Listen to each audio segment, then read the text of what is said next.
Very interesting voice line there from Kaori. Very fitting for the TI qualifiers. He'll be become the TI. You love to see it. Mm-hmm. Let's see, what are some interesting facets that we might have? We got the Twin Terror this time on solo, so really not worried too much about their lockdown, and I was about to say understandably, but I don't know, like Kunkka does a lot on his own, but again, it's against this Shadow Demon, and I really feel like this is the sort of game where Ari can be, you know, hero or villain for Na'Vi. You know, he could be absolutely saving every single one of these team fights, but if his positioning is off a couple of times, they certainly have the lineup where they can just completely run over you. Yeah, I feel like that's kind of Shadow Demon in a nutshell, right? Where can very much has a high skill ceiling of just being able to be the thorn in the side. So Boom gets spotted out there by a Dire Observer ward towards the pit. So he will back out for now. We'll just go even. Man, they're going to be building up a ton of stacks on Na'Vi, right? Like, you've got a Shadow Demon already in the position 4 role, who's obviously just going to be using the Shadow Poison to make stakes for most likely Axe, but maybe Puck if they're just wanting to get a little bit more active and they feel like the lane hasn't gone too well for him. But even just the Naga Siren with all of those mirror images can look to stack up many different lanes at the same time, and honestly they've got 3 great cores at being able to take them, so maybe Na'Vi is just going to catch them by surprise with the amount of net worth that they're going to be able to pick up. So I always have to wonder, like, if this lane does go as well as I'm predicting for Chira Jr., are they going to look to try and arrange a smoke just to scout out a bunch of these camps and try and take it away with the Kunkka Tidebringer? Yeah, that'll be the real question. Will be about the movements from Chira Jr., I think, and a lot of it, I don't want to say a lot of it hinges on this mid lane, but this mid lane feels like it can be a very big point of contention for Cyber Goose, right? Like, TA 2000 is just going to do TA 2000 things, and I think Chira Jr. can set the tempo for a lot of his extra members on this team here for the Cyber Geese.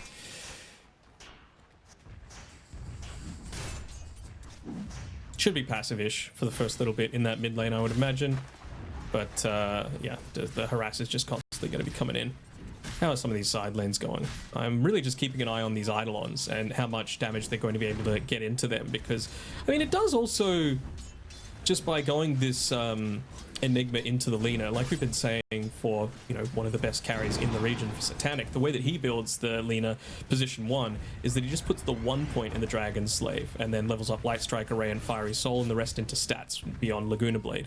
And that really will cause a bunch of issues specifically for killing these Eidolons, right? Because they're just going to be right-clicking pretty frequently. You're not going to have the mana pool to be able to level up both of these things, and it also just means you're not scaling potentially at the same level as what TA 2000 is. So it's a bit of a puzzling situation to be in, where there's not any correct option, basically. Yeah, I agree with you. You know, I feel like that's kind of the beautiful nuances of Dota, right? Is you have on paper this idea of the Dragon Slayer supposedly dealing with the Eidolons, but obviously they've got quite a lot of magic resist themselves, so they're able to deal with those early levels of the Dragon Slave, and the quote-unquote meta way of going this position 1 Lina is, or the much more efficient way, is not putting all the levels in the Dragon Slave, just because it's more damage doing it with the stats and stuff. So we'll see what Yuragi wants to do here on the Lina, about whether or not he's going to make that decision to try and have, you know, maybe just get an early second level in the Dragon Slave, just to try and make sure that you can deal with these Eidolons early on, or maybe it was just, you know, more so trying to help for those first couple of levels. Yeah, maybe. I mean, the magic resist goes up by 10% per level in just 20 HP, so maybe that second point will be enough if you're able to combo it together with like a level 3 Naga Siren with a Deluge to be able to kill the Eidolons. You can see how much attention they're putting onto them in the bottom lane, but still able to survive and split fairly easily. Just opted to go for the Fiery Soul for now for Yuragi. Top lane, that's a lot of action.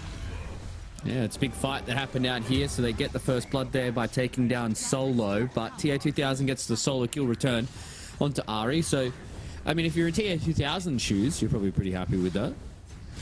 You are, but I'd also say you're pretty happy with the first blood for Boom as well, right? Because we've been saying how much they're wanting to focus on being able to make a bunch of stacks on this Shadow Demon. And if you're able to get that first blood gold, if you're able to get these, couple of waves of free XP and gold, he's only 200 away from that Vanguard. And then at that point, you can be left a whole lot more solo on Boom to be able to make stacks and make impact happen elsewhere on Ari.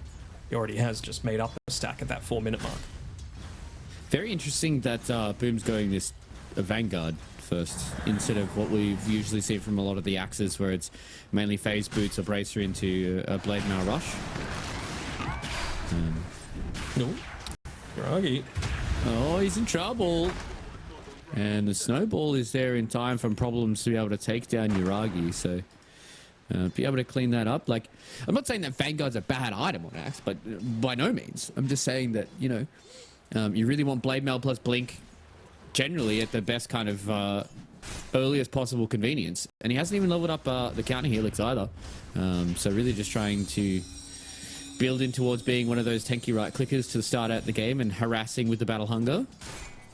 I'm a little surprised he hasn't put 1 point into it, but I suppose it did get him the first blood, having the Berserker's Call, so not the worst option. But again, like, I really just feel like now with this Vanguard, and maybe they'll wait for the boots and 1 point counter helix, Ari's just going to be able to make moves elsewhere. Looks like he is moving with that nighttime towards the bottom lane as well. Yeah, see if they can get this first gank going their way. There's only a level 4 Enigma with a level 3 Problems. They're going to walk forward here onto Kaori. Does not have the mirror image to try and split out of this Malefice. Now with Problems wants to go forward, does have the Snowball. It isn't going to be enough damage to be able to take down the Naga Siren. So good rotation there from Ari. Saves the life of his buddy and gets themselves a kill. And there we go, that's the thing, right? Like, Boom now, level 4. He's got the Vanguard finished up. He's able to farm a couple of creep waves underneath the tower. You don't lose anything on Na'Vi, and Boom gets a bunch of solo XP as well, so he's going to be able to continue scaling well. And even Ari, nice movements coming through from him. Scouted out by the Observer Ward next to Roshan, but does put him in a position to potentially secure the power rune. But Chira Jr., just off the back of Tidebringer being Tidebringer, is pushing this mid lane in, so Copy was forced back. Kind of like what we were expecting. It's about a 500 or so net worth lead going the Kunka's way. Yeah, just a good early start for Chira Jr. They haven't put any emphasis on it on that middle lane just yet for the side of the Cyber Geese. So consider to see where Problems puts his attention for the next couple of minutes. We've got 30 seconds until the Wisdom Shrines are up. And we've already seen Solo make his way towards the bottom side. So Chira Jr. is going to walk his way down towards the bottom lane. I see the TP coming up top. Yeah, expecting a bit of this movement towards TA2000, and now Chira Jr. is going to come in here onto Boom. They're going to try and turn back around. The beautiful Shadow Demon disruption from Ari. He's able to save Boom out for now. They do miss the Berserkers. Call the reel in on TA2000, gets him awfully close to a few more of these members. One nice ice path. Once again, here from Solo, looking to see if they can try and take down Boom. Lucky Does not have that level 6, but eventually it's the Shadow Poison that takes him down. And now they've got Problems coming back in here to see if they try and take down Boom. The Axe is getting a little bit disconnected from the rest of his team. Tag team's going to do quite a lot in the Blood Grenade. It's going to be more than enough for Chira Jr. to get that kill. But TA2000 losing his life, not what you want to see if you're a Cyber Goose fan. Definitely not. Well worth the rotations coming through from Na'Vi to be able to make that happen. One other thing that I just looked at while all of this was happening, notice he's finished up the Drum of Endurance, going straight for a Helm of the Overlord after that for the Enigma. So really just, again, putting the pressure on Na'Vi to be the ones making a lot of these, responses happen to the eventual push that's going to be come through, because Noticed is having an alright time in this lane, but he's going to be an absolute menace in terms of, tower threat across the map. I guess also as well, seeing this Vanguard from Boom, know that the Blink Blade Mail is going to be a little bit more delayed than what it usually is. So gives you that little bit of extra window that, you build towards this drum. Chira Jr. can get towards that first early Blade Mail, going towards that Radiance as well. And you're going to have this couple of minutes, I'd imagine, where you can kind of just face rush into some towers. And now Copy making his way over. There will be a Sunder from TA2000. They did try and get a little bit of a torrent boat action. Doesn't connect onto the puck. Still has the regen as well, so can look to go back in, but Ari's just lacking a little bit on mana to be able to assist with that. Looks like they're giving a bunch of these stacks over to Copy just because, again, the lane against the Kunkka doesn't feel so great, and there's nothing really stopping Boom from just farming as he sees fit. But yeah, I'm totally on board with what you're saying about the delayed timings on the Blink Blade Mail. It's just, again, how are you supposed to be able to respond to it? It's good for the lane, and it's good if you're able to, get some damage into towers yourselves, but if that's not happening, then you can find yourselves with not too much space to be able to pick up any farm across the map. And I guess that's kind of the risk that they're willing to take. So, a bit of emphasis being put back on the Boom in this top lane, trying to kick the axe out, especially while keeping this tier 1 tower up and available. About half HP on it here for the Dire side. They're probably going to be able to secure this tower. It's just a nice zone. On the bottom side, and still a little bit until he's able to get into that mirror image. Probably doesn't want to just walk into the wave to be able to drop the deluge. I think they potentially saw that smoke there from Na'Vi. Either Copy or Ari, yeah, it looks like they are definitely well aware. Copy or Ari were within range. Gotta be careful with stop taking these shadow poisons. Yeah, and they're also got to be careful how deep they dive, because they don't have vision around the twin gate, and at any time Natus could just TP through or walk through the twin gate to be able to turn this one around. They're making the rotation here from Chira Jr. So now they're going to have the Kunkka coming in from the sidelines as well. The boat's going to go forward here. They're going to be able to catch out the axe. Now, beautiful disruption once again there from Ari, being the combo breaker for the side of Cyber Goose. Now they're looking to see if they can try and take down Boom. He's the one that's the next on the chopping block for them. So the axe is going to get very, very low here. Doesn't have Berserker's Call for another couple of seconds, and eventually they clean him up. But that's a lot of members. The side of the Cyber Geese going up towards top lane. They only get Boom. I guess they only lose out on solo, but that's a lot of time investment from Cyber Goose. And they still lost the tower as well. And Copy was able to quickly move back and start pushing in that creep wave. Doesn't end up getting any damage into the tower as well with that siege creep, but still, it's a lot of movement that they're kind of forcing out of the Cyber Geese boys. Notice still quickly able to just move down towards the bottom side, but he's lacking a little bit of the movement there. He TP'd in, he used the drums to be able to give himself a little bit of something, but doesn't have the boots of speed because he's just trying to rush one of those big timings. Yeah, Natus loses a lot of his Eidolons here in a little creep camp, and I think the biggest thing as well is Yuragi was just farming that entire time. Obviously, he's not sitting tippity top of the net worth, but he's at least at a good spot here. I think this is a very straightforward representation of how strong some of these T1 items are.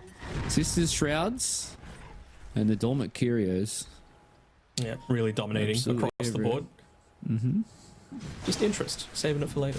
I mean, to be fair, it is, you think a couple of minutes from here on out, I'm going to have a better version of what I was going to get. Problems has got into his level 6. Looks like Ari, they've got a double sentry ward D-ward, not that it really matters up here, but ping's being put up as well, just to highlight the fact that Ari's playing up on this side of the map. Kaori Potentially can look to make plays. Ooh, okay.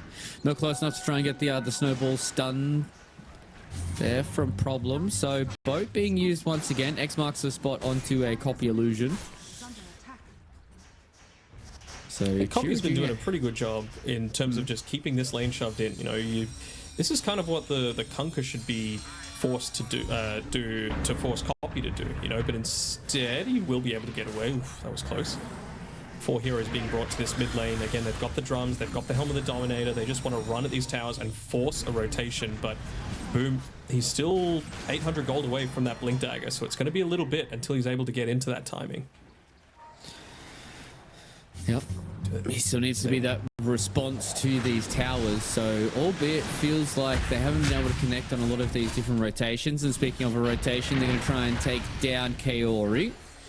So they finally get the Naga Siren, who's been a pesky thorn in their side for a little moment now. But again, it's just kind of a lot of this back and forth walking here from the Cyber Geese. Haven't been able to lock down a part of the map just yet. That's the big thing for mine. Like, you were bringing 4 people there just to kill a Naga Siren, and all the while, like we just say, Iragi's farming. He's sitting back and farming. Copy's shoving in that mid lane. He's forcing them to go and defend that. They probably will get the mid T1 tower now as a result of, you know, just not having the glyph, of having Enigma hanging around. But I don't know, maybe even Natus is just saying, you know what, I need to get into this Helm of the Overlord so that I'm kind of undeniable at this stage. Yeah, I think so too. And they have such a good D-push kind of draft from Na'Vi, just with the Shadow Demon and the Puck, right? You just throw an Illusory Orb, you throw a couple of Shadow Poisons. That's a Creep Wave kind of dead. So I guess they are able to save a bit of that extra tower life just in these early couple of stages until Boom does have that Blink Dagger. And now they're looking on the hunt. Copy and Ari trying to invade TA2000's area right now, and we do have... what about another 300 gold until Boom is done with that Blink Dagger? Should have it very, very soon. Observer wards as well. Potentially after this camp. Yeah, once they've got that Blink Dagger, it's really just going to be a case of finding the right target. Tier 2000 is the one that you're trying to slow down because, you know, the Enigma, sure, strong. Kunkka, sure, strong. But TB's really the one that's going to be able to eventually crack the high ground, start taking some of these objectives, and be that real damage threat to the Lina in particular. Especially once she's able to get into the BKB for herself. Probably, maybe next item, you know, depending on how aggressive Na'Vi are wanting to get. Once they do hit a couple of these big timings, and yeah, instant smoke, they get in onto problems. They have to be careful though. They're going to have the torrent that's going to come through. Beautiful black hole there. Just catches out 2 of these heroes from Na'Vi. They eventually will get the disruption, but now the boat comes back over the top. Look at how tanky they are. Still standing tall, trying to take down this Axe. Boom, unfortunately for him, not going to have the HP to stay alive. The Laguna Blade on the sideline, but now they've got the X mark and the Torah combo. They don't have another disruption to try and save him out here. The Centaur Conqueror gets the stomp, and Natus gets the kill. They will have another extra kill to be able to take down the Tusk, but beautiful black hole in combination there from Natus, and they just eviscerate Na'Vi. I mean, they just had nothing, right? They didn't have the damage to be able to follow up on that. Maybe a little bit too late of a movement coming through from the Lina. There wasn't that full follow-up, and again, if you're not going to go this Dragon Slave build, it does feel a little bit, you know, lacking in terms of the damage that you're able to output, at least at this stage of the game, with just a Maelstrom and a Light Strike array. Yeah, it really is all kind of Laguna Blade or bust at that point. So he sent out the laser beam, and it didn't finish out on the Tusk, but beautiful start here. And this is exactly what you talked about in the draft, right, Matt? Where, you know, you black hole 2 people, and it's like, well, who am I saving? And he did throw out at least a save onto the Axe, but as soon as the save was done, that set up for a beautiful boat combination. They're going to try and go forward here on a TA2000, but very, very tanky here on the Terrorblade, especially without committing all too much on him. I think you're going to need the Lina +1 to try and get this kill, or maybe even with the Axe. Boom's here as well. Well, TA2000 being very, very mindful. He's going to go forward. Oh, Has to stay mindful. Ooh, we'll even get a nice wisdom rune for himself 2.5 minutes later. So nice little boon for him there. Look at Ari. I mean, he's picking up a pretty decent amount of net worth himself off the back of all these stacks that he's been able to pick up. He's 3, 1, and 2 as well. Only 700 or so gold away from that blink, so can always stand completely far away. And again, if you don't have the backline dive, Ari is really the potential hero of this Na'Vi draft. But I mean, it comes down to, do you have the damage to be able to make the most of these saves as well? That's the area that they were really lacking in that previous engagement. okay, we're just body blocking a stack that Ari was trying to do. That's perfectly okay, bro. That's fine, man. No worries. Keep it up, Nog Siren. I mean, he's been doing that to Cyber Goose for the majority of this game, but yeah, probably just got a little bit too much into the habit, and it was just like, oh, a stack. He was probably microing some illusions because it was just his main hero just walking like kind of beside Ari and just took some aggro from the small camp, and Ari's just like, bro, come on. He's almost at that Blink Dagger as well, and that's what Ari's trying to farm for right now. But Cyber Goose, they're knocking on your tier 2s. They have a big Ancient Prowler Shaman. Yep, again, you just need to be undeniable. You need to be like, all right, someone needs to come address this, otherwise you're going to lose objectives, you're going to lose towers. Look at even their vision, you know, problems. It's not the best Observer Ward, but it's the least likely to be de-warded because it's just out of that range of the high ground on the north side of the tier 2 tower. amp damage room. The bottom side. So yeah, I wonder if they just like, you know, sweep along this this bottom side of the map, force a glyph out, walk back to the Tormentor, sorry, to the Twin Gate, portal up top, take the Tormentor, and then just do it all again. Is under attack. Yeah, it's just kind of dot the I's, cross the T's kind of stuff. Getting close towards that blade mail now for Boom, though, so they will have that extra increase in damage. But the real question is it too little too late for that blade mail? That's the real question for mine, is now that you're going to have Blink Vanguard blade mail at, I'd say roughly around about 20 minutes, is it going to be enough to slow down the blade mail radiance from Chira Jr.? TA2000 already has the Manta Style, is now building towards an Orchid. Is it going to be enough to deal with Natus, who's got, you know, a Helm of the Overlord and a full drums? Like, there's a lot of items now on the side of Cyber Goose that potentially could make this earlier item a little bit feel null and void. I mean, if he's able to get into it, I mean, I don't think it's a case of what do you have versus what do they have in this particular instance, as he's kind of playing with fire up against Shira Jr. with that amp damage on the top side of the map. It's more, how many people can he catch inside of a call? Because he actually caught the correct person previously in problems, right? Because if he didn't, then Tusk is just going to snowball save whoever he, you know, got the blink call onto. As TA2000 just almost gets away. Oh, nice Manta dodge. That was a big Manta dodge coming in there from TA2000. Now they want to try and fight as well. You have to be careful. He walks back in. And now with Boom here as well, they've just got too many members. That was ballsy from TA2000. Just walking up the high ground like that. They had vision here on a little bit of the staircase, but my God, man. You're like half HP and you walk up high ground into an axe. Noticed as well, maybe. Yeah, it's a lot of extra damage that comes in here from Boom. Oh, he's stuck. There's no way for him to get out of this, and there's just extra Eidolons for him to be able to come in and spin off of. Oh, Cyber Geese. These last 30 seconds have been horrendous.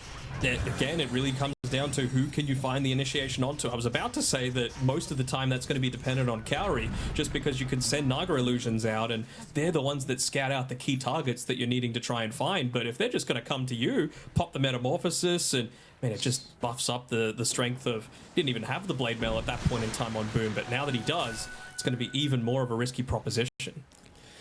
Yeah, that was the first, like, real blunder that I've seen from TA2000 out of all these Cyber Goose games that we've covered, Matt. That was a big head scratcher for me. Considering that you just got Dream Coiled and you survived it, so you know that there were at least a decent amount of people there ready to fight. Tormentor fight? This is a good time to try and do it. Solo, he's been caught out. The Blade Mail goes down as well. The Laguna Blade to finish that one off. Chira Jr. about half HP now. Has to be very, very careful. It's another big mistake. Throw out the boat. They don't really have any of the responses coming in from TA2000, and they're just going to leave Chira Jr. to the wayside. And Cyber Goose, this last minute and a half, they want to have this back. That is for sure. Yeah, I mean, TV doesn't have better, right? Maybe he does consider coming through the Twin Gate when they're doing all of that. If he has the potential to live off the back of it all, they should all be okay, right? Yeah. Not low enough that they're going to die to the Tormentor, but now even more of that survivability coming through from Cowrie, having the Song of the Siren. Yeah, it's a couple of times where they've just kind of walked into their own death, giving up a couple of key heroes each time. Yeah, now it's just gotten to the point where Na'Vi have the items. You know, they've got Bigger B now on the Lena. She hasn't been contested throughout the entirety of this game. You've got Blink as well as the Witchblade, getting ever closer towards that Octarine core for Copy as well. Blink it's Blade legit now. It's a 10k gold swing in the past 5 minutes. Yeah, like it's been that severe of a misplay coming through from Cyber Goose. They were in a fantastic spot to be able to start things off. Yeah, just a few head scratches for me. Just maybe feeling a lot more ahead than what they were, and just not respecting the axe. Who, I mean, to be fair, hasn't been a problem just yet. But I mean, all it takes is for the Blade Mail for him to just be able to deal so much more of that extra damage. And now they're just on the front foot for the side of Na'Vi. And then this is kind of what you're talking about, where some of these item timings can feel a little weird. because you're not as ahead and you're not able to push into these towers. This Helm of the Overlord, like, what does it really do for you now? I noticed. It still feels pretty decent, as Onwayne, they getting some decent damage in onto Roshan here with Yuragi having plenty of those fiery soul stacks to be able to look to try and play around. Yeah, I think that, I mean, they're going to be able to take this tower. The big thing as well, just in terms of item choices, is Natus going for this Blink Dagger. And we highlighted before that it's not exactly the best Blink Dagger game, at least until you've got that BKB as well, because they have so many ways to be able to interrupt the black hole. Maybe just hoping that they can get the quick kills inside of the black hole off the back of TB Metamorphosis. This is going to be a fight. Remember, there is an Aegis here on Yuragi.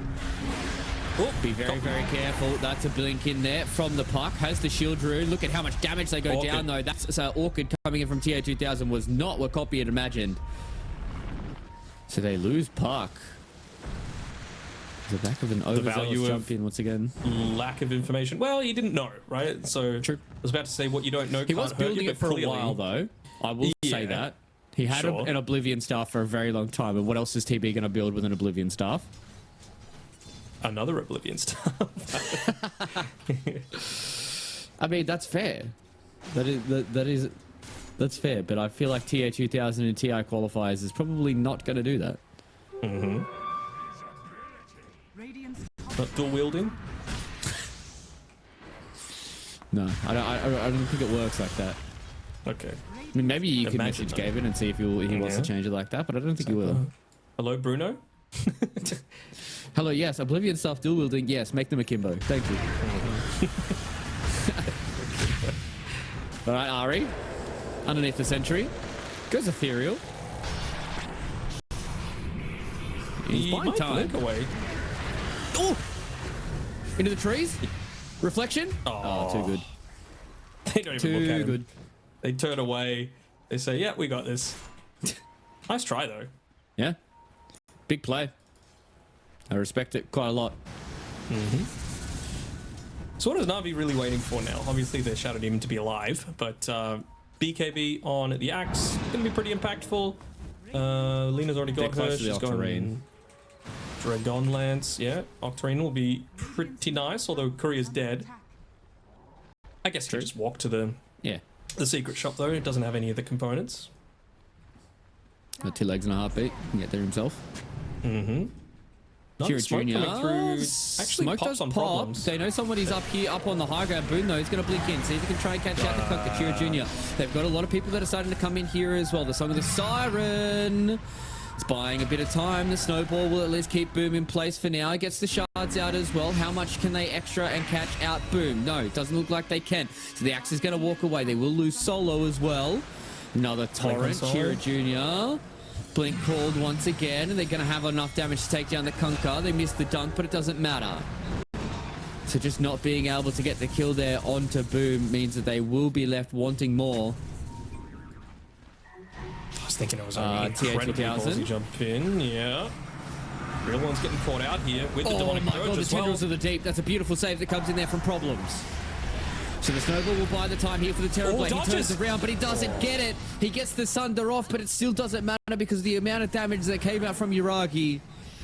And Na'Vi looks like they were just waiting on another slip-up from the Cyber Goose. Dude, in terms of the mechanical skills of what he did to dodge there was kind of nuts. Like, he meant to dodge the Light Strike Array, then he gets the Sunder off, but again, like we've been saying, the damage is just way too high. TB dying a little bit too easily there, and I mean, that's what happens when you go for this Orchid build as well, right? It just means that you're not going to be having as much HP to be able to play around with. As I thought, yeah, this was an incredibly ballsy jump in, but ends up dealing so much damage back off the back of the Blade Mail, and then that Aghanim Shard for the Song of the Siren just healing so much for this Axe, letting him get back to safety. Even just that Observer Ward placed down at the start of the team fight feels pretty damn amazing. Yeah, I feel like if maybe the dual breath was on Boom there, they could have gotten Kira Jr. a little bit further away, but the second initiation just meant that it was the end there. As we're seeing a little bit further on through this replay, it was TA2000 was getting body blocked by the Eidolons, and I was like, oh, this should be okay, but then the trajectory that he went forward for was just so scary. And this like, look at is this. Still so good.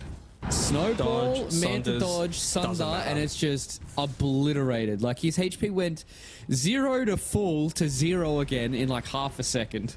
Yeah. Way too good. We'll be closing in on at least one ultimate orb to be able to play around with soon-ish, which, not the Skadi, but make his way copy? towards it. Okay. Did he just walk into the Copy Orchid just- again? Yeah, he jumped in 1v5 that time. Okay. Against everyone else, that's fine. Against Orchid, no. Is basically Yeah.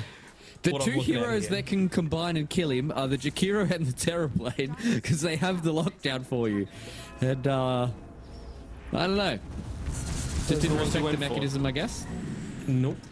Someone's Even going for like, the... I was about to say, like, I mentioned Noticed with this Blink Dagger, but we haven't seen a single Blink Black Hole come through as a result of this. He was there in that previous team fight. He could have contributed, but he's just worried that it's going to get immediately cancelled. Again, they've got so much to be able to cancel. Song, Call, Disruption, Dream Coil, Silence, Light Strike Array. It's an incredible amount of stuff, so it really does feel like he's going to be not all that impactful until he's got the BKB. Luckily enough for him, he's only about 50 gold away now, but you just have to imagine, what if he had this BKB first? Because they're not lacking in mobility. He's got the drums. I think they don't have the Kobold Cup anymore for a little bit of extra movement, but in terms of just being able to walk into a team fight, really the only one that you're truly scared of is the axe once you've got that BKB. Yeah, and I feel like once the Blink Call goes through, then you kind of feel, I don't want to say home and hose, but you feel pretty confident with the way that the game is going. So Yeah. we'll see what happens now with the BKB being picked up as well. He was also just exclaiming at the fact that Solo's going for the Forbidden Hot Dog again. Solo, a man after my own heart. Dog. Does make him extremely tanky on the Jakiro, I will say that. And also, I believe it pierces spell immunity when he gets the Ags. Deals pure damage, so don't have to worry about any sort of resistances. They have used their glyph, so is it time to just push into this top side? Yuragi's here. Oh, glyph. They already just used no the mech as Aegis. well. Yeah. All right, this has to be it. Notice needs to be the MVP of this fight. He can't just get one, and he's going to go for it anyway. But okay, they're comboing a couple of things. Yeah, it's just, yeah, it's not going to work like that. It's simply not. Now they don't have the BKBs to try and play around with either. They're just going to walk in here on the Axe. Wants to go forward, see what he can do with that BKB, but they lose out on problems as well. TA2000 has to walk back in here. He does have to try and use the Sunder, but the BKBs are just too big here, and the Cyber Goose are crumbling at every corner. That was just never going to work out for Notice. If your BKB blinking on top of Yuragi didn't even move. Nope. He saw him blinking BKB, and he looked at him like, okay. Okay. Gets disrupted, and the Song of the Siren comes. Like, you have to catch multiple people here, multiple cores, to at least make that fight playable, because if one of them gets disrupted, you can at least kill the other. And this was a first pick Shadow Demon as well, and it just feels like they have not addressed it one bit. That's the big error of the Cyber Goose draft that I feel like I've kind of been harping on about it for quite a while, and he's even going for more. Coffee realizes that he's not near the Terrorblade. He might actually be able to pick someone off without getting orchided. And there's going to be problems that he's going to pick up who die backed as well.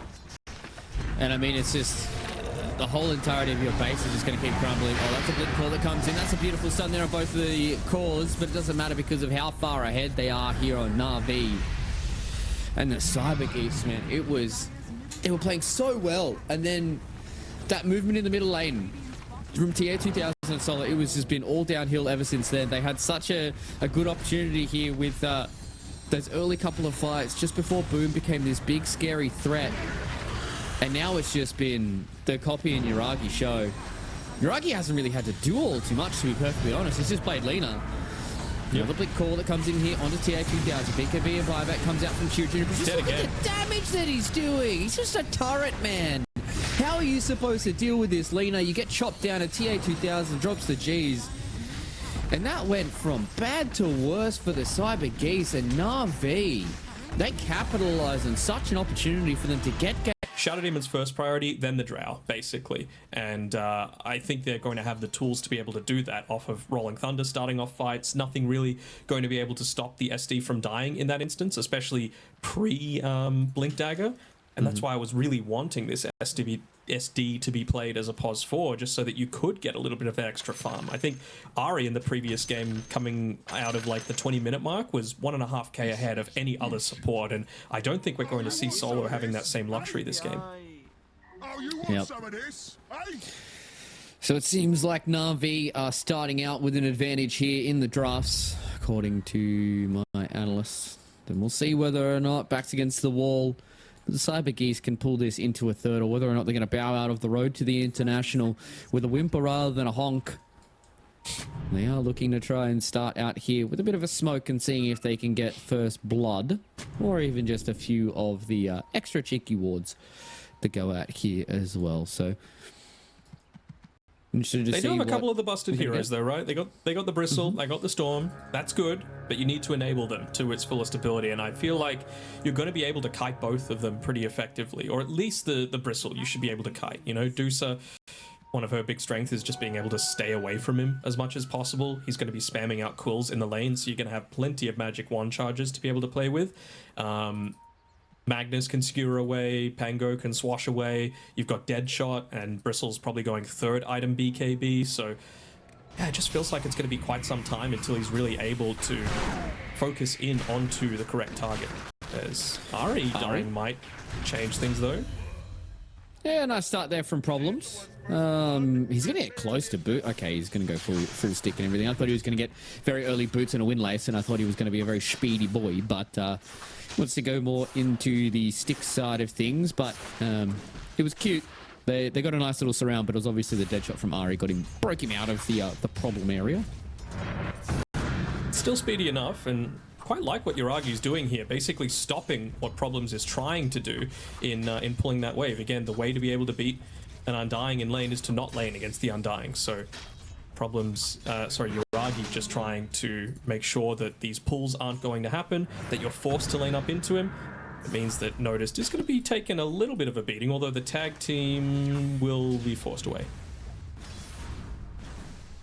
Yeah, a bit of a interesting start. And speaking of interesting starts, Chira Jr. was looking a bit dire there until I put my eyes towards the middle lane and realized it was a whole creep wave that he hadn't even touched the set. I was like, it's 8-2 in the mid lane. I was like, oh no, Chira Jr. But then I realized there was an entire creep wave for him to gobble up, which he got underneath the tower. So Chira doubters, honestly. I wasn't doubting. Got very confused as to it was a minute into the game and Chira Jr. was down by almost 10 CS. Thought it was a bit concerning, but crisis averted, ladies and gentlemen. Indeed. Are they going to be able to get this pull off? Okay, half pulls the creep wave on the top side, bottom. A little bit of action, actually. Nice use of the dead shot there onto Solo.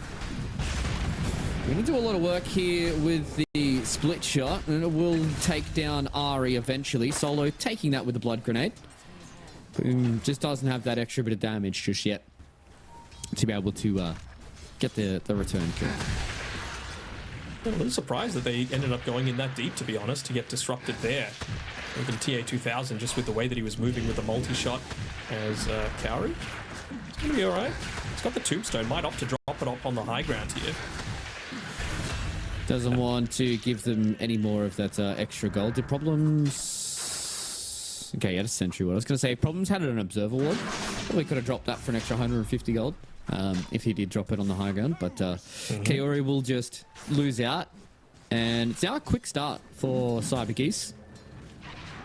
He was running kind of low on mana anyway, so he'll take people being forced away from Yuragi and then just getting that mana back from the lane. Won't be able to get the Lotus Sword, but again, that's not really what you're concerned about. You just want this Deucer to be able to get out of the lane in a fine enough spot.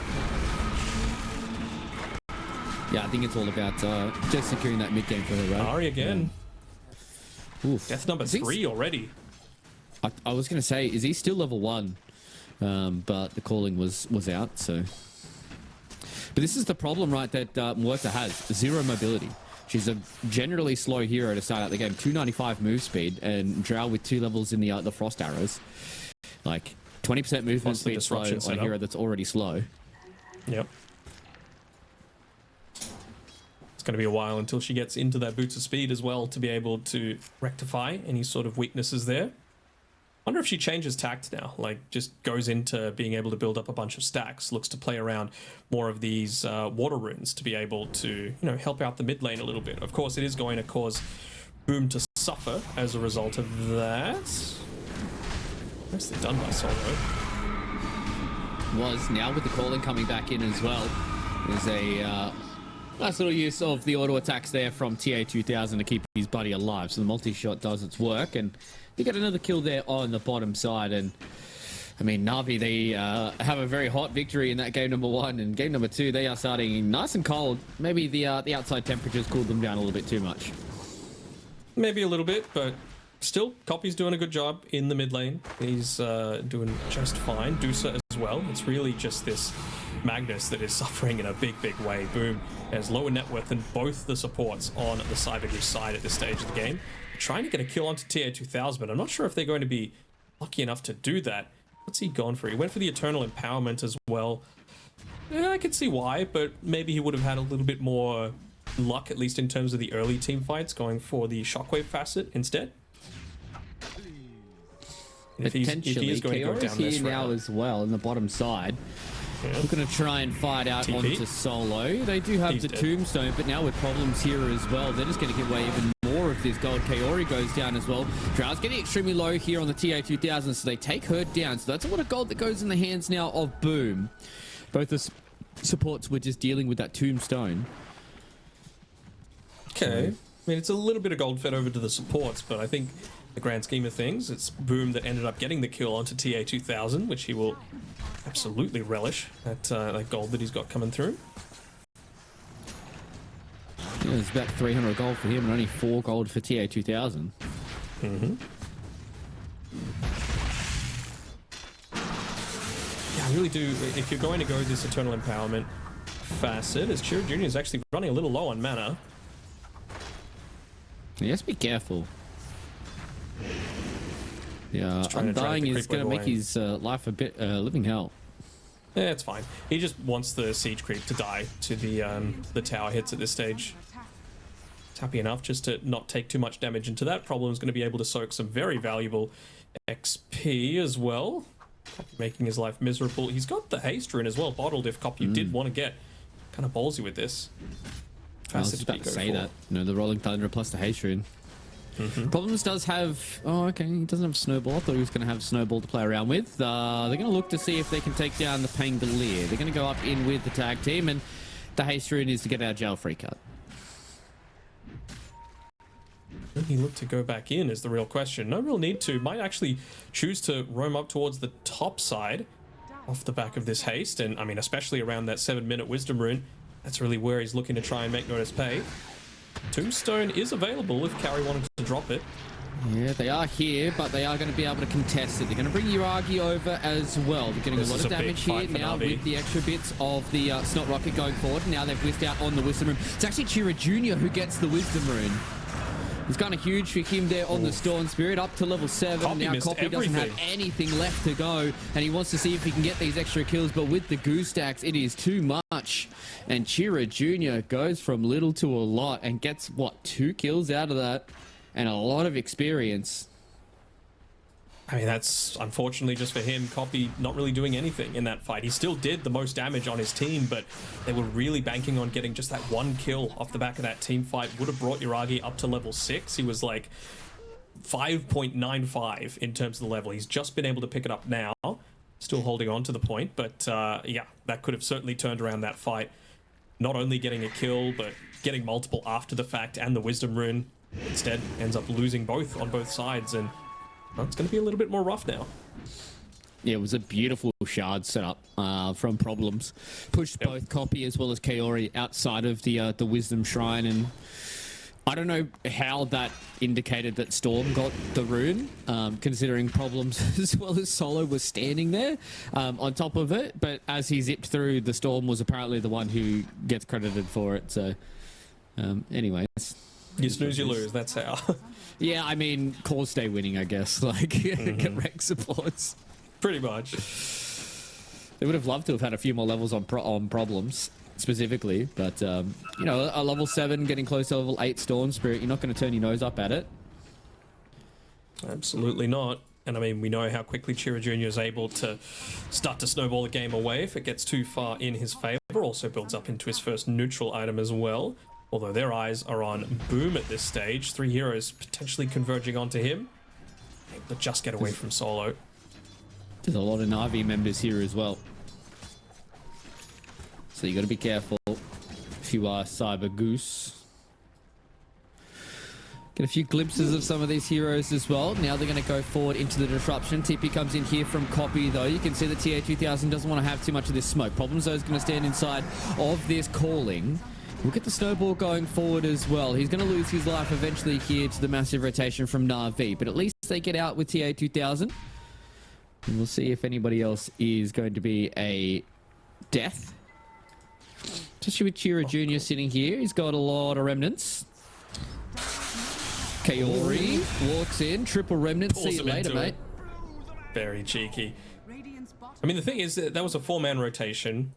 Deucer was still farming, sure, but a couple of times now you've used Rolling Thunder for not too much benefit. They've been doing a great job with TA2000 of just knowing when to disengage out of a team fight. You know, a lot of the vision that they've got is enabling them to make a lot more effective calls as to what is a good fight and what isn't. It's one of the big differences, I think, between the previous game and this one so far.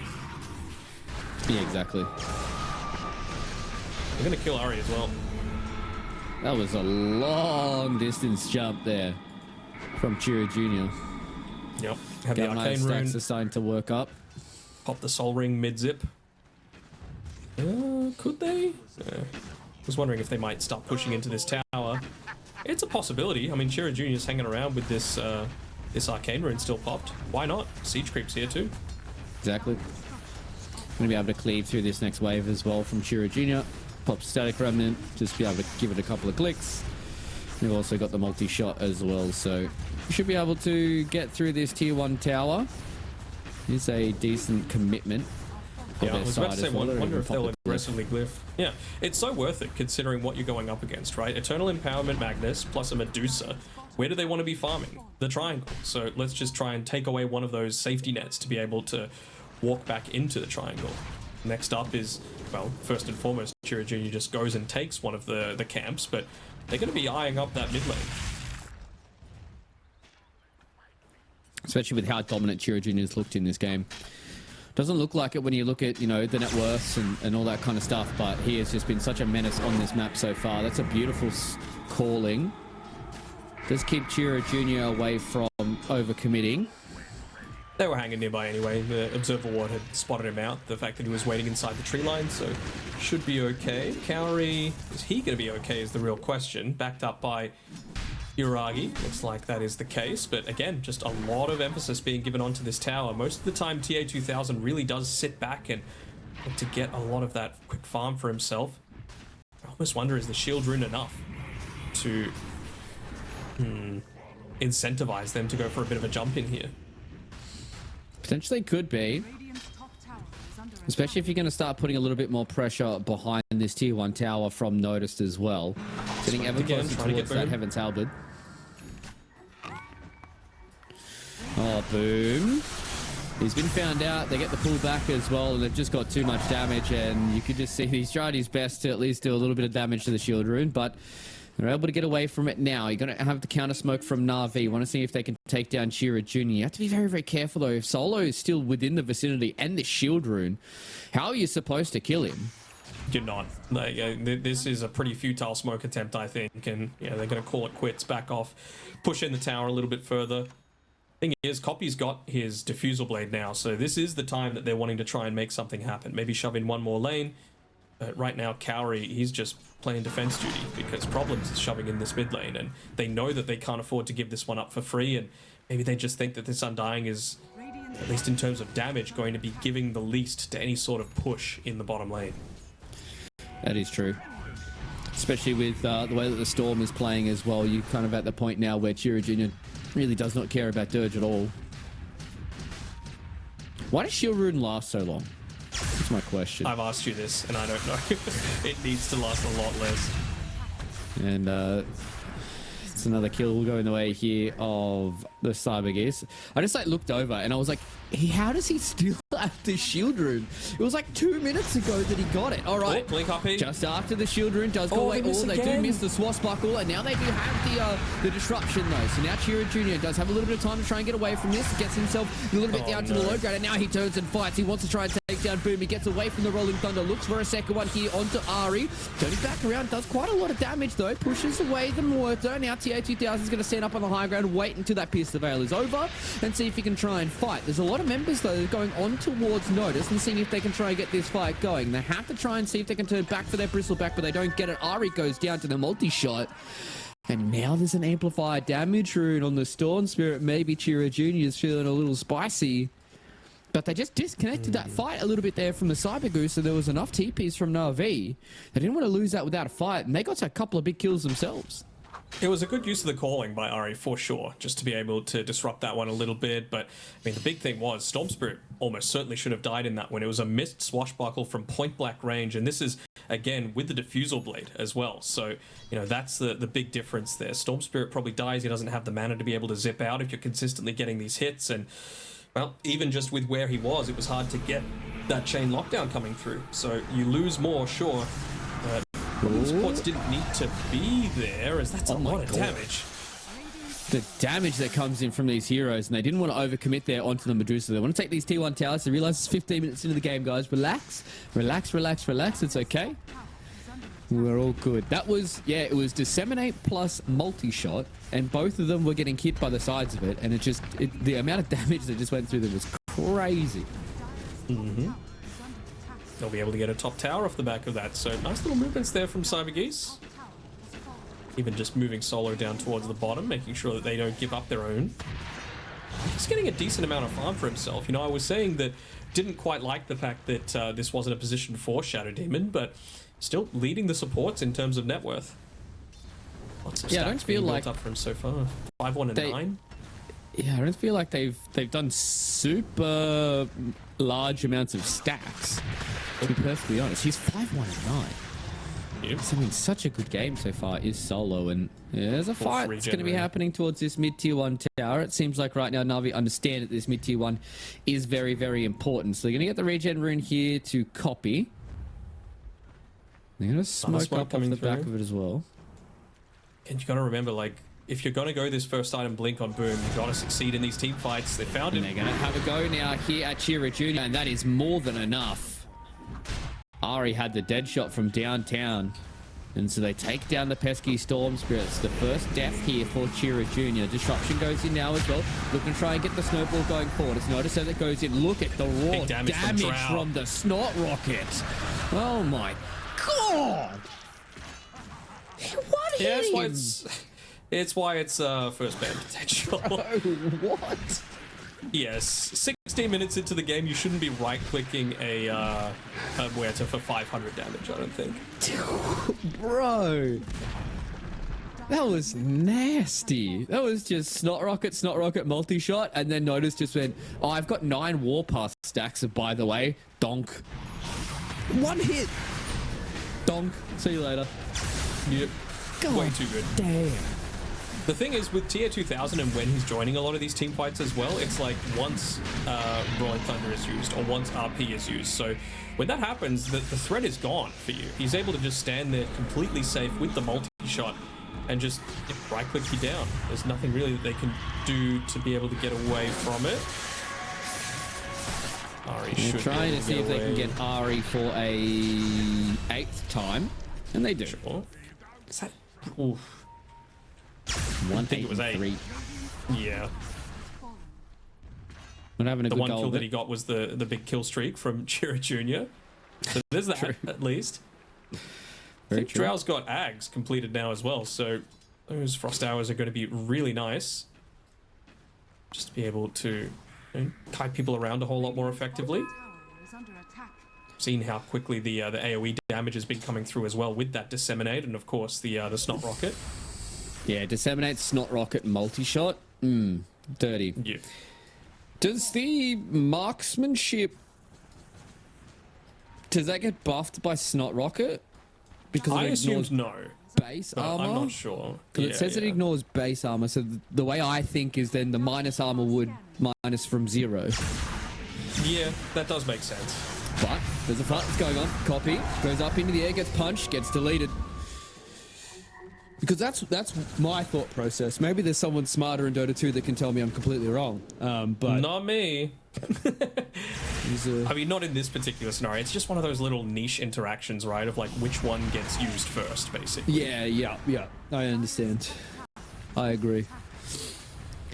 The ever deepening well of knowledge that has to be Dota 2 and understanding these interactions is a wonderful thing to behold. I'm sure there's somebody in Twitch chat right now screaming at it, being like, yes, actually.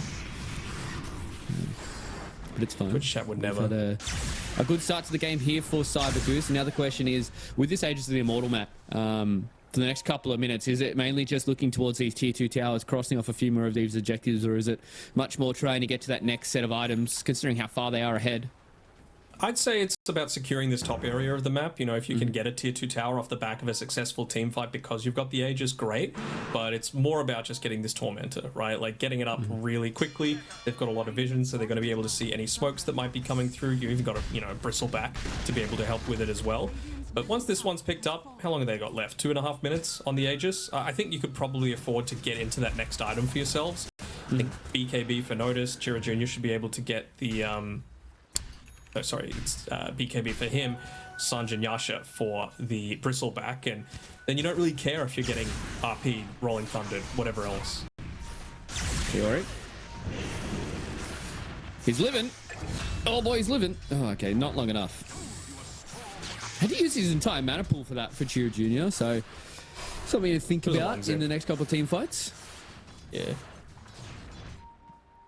How useful is this going to be? Actually, that's not that bad. The Demonic Cleanse this game in particular, as they banish up the Deucer Illusions and just have a little bit of extra pushing power. This is the other thing as well that we were talking about, right? The SD going up against the Medusa feels really nice for these later game scenarios. Of course, you want it there for the save against the Magnus and against the Pango roll, but just disruption against that is going to feel amazing. And then the... Hold on. Nice little calling there coming in from Ari to at least combo break for now. Chira Jr. really wants to go back in here onto Copy, see if he can try and force something out of him. Let's get away from the swashbuckle and the Rolling Thunder will get committed. Chira Jr. Here's an RP on the background, so it's TA 2000 getting nice and low. Has to try and get himself away from everybody, but now they've decided to come in with everybody. They get stunned up by the Stone Gaze coming in from the Medusa. Yuragi's trying to do what he can, but up on the high ground, they just get kited around here by TA 2000. Yuragi's getting low on the mana. He tries to go back in. He missed with the shockwave. You hate to see it if you're a Na'Vi fan, and the Snot Rockets are doing a lot here against Yuragi to slow him down, but he still stays alive. Oh, it's a couple of point-blank misses this game so far, Fluke, and yeah, it's... I don't know how to explain it. Nerves, I guess, is probably the best way to put it. It was a great reposition of the Drow Ranger without the Aegis, right? If they're able to take out TA 2000, then you're feeling a lot more confident about this game, because while your Medusa is having a good start... Okay, they found out Yuragi. They're looking for Ari first. Yuragi, though, he doesn't have an ultimate, mate, and he doesn't have a team either. They're going to be able to deal with the Medusa, and it's all about Yuragi trying to take somebody with him. Oh, you had to be careful then. That was a very tight final couple of auto attacks. So, Yuragi goes down, and Na'Vi, they're crumbling here in this game number 2. It is starting nice and hot for both of these two. Yeah, right. See ya, bro. Bad luck. Cool. Fair. Yeah, you just you see Bristle and you just all right. See ya, mate. Okay. You talk about some of these diffusals that they've got coming out. It's actually Medusas that got one as well. So against the Storm Spirit, and honestly, Bristle, it feels kind of nice. Shout out to Topson Mid Gyro for going up against the Bristleback in that way. But honestly, just even building into the Disperser, it's going to be really nice as well, right? Just that extra movement speed that you're going to have once you've got all of those Snot Rocket stacks built up onto people. A big part of their difficulty is just getting kited around in a lot of these team fights. So if you're not worrying about the Frost Arrows, the Snot Rockets, it feels a lot nicer just to be able to play around with. And the thing that I was going to say before is that going up against this particular draft, the Demonic Cleanse feels amazing because you're not really caring about the slow from the calling. Noticed. He's not rocketing, but there's not much else that he's doing. So there's a lot of this Midas armor that's floating around, but okay, I was going to say maybe if TA2000 walks up towards that mid lane, they're going to start and try and think about having another fight, but doesn't seem like it. There was a question I had for you in my head, but I forgot about it because I started talking about Snot Rocket. It'll come to me. It'll come to you, I believe. Oh, I was going to say there's, for the disperser. It's not really a question. Now that I think about it, there's a lot of dispellable things in the game. Correct? Hypothermia, Goose stacks, cool stacks. Oh, cool stacks are not dispellable. No. Goose stacks are though. So yes, there's a lot of dispellable things this game. So the disperser is a good shout. Yeah, absolutely. You know, the dispel aspect of it, plus the just movement speed bonus that it gives you, even if you're not dispelling anything. They see Yuragi just farming underneath this, but they also have an observer wall with 5 seconds left on it that's going to be able to get him back to safety. Nicely done. So now it kind of goes back the other way, right? I was saying before that Cyber Goose just needed to wait for that next item before they went for a move of their own, and to get away. That was close.